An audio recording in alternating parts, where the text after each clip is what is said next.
दिगंबरा दिगंबरा श्रीपाद वल्लभ दिगंबरा,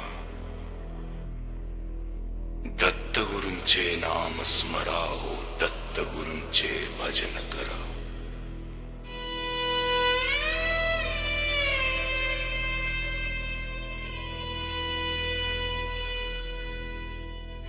हे नामामृत भव भयहारक, अघसंहारक त्रिभुवन तारक,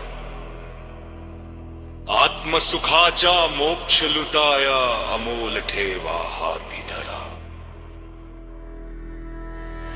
दत्त चरण माहेर सुखाचे, दत्त भजन भोजन मोक्षाचे, कवच लाभता दत्त कृपेचे, कळी कराचे भय न धरा. हा उत्पत्ती स्थिती लय करता, योग ज्ञान उदगाता त्राता. दिगंबरा दिगंबरा श्रीपाद वल्लभ दिगंबरा दिगंबरा.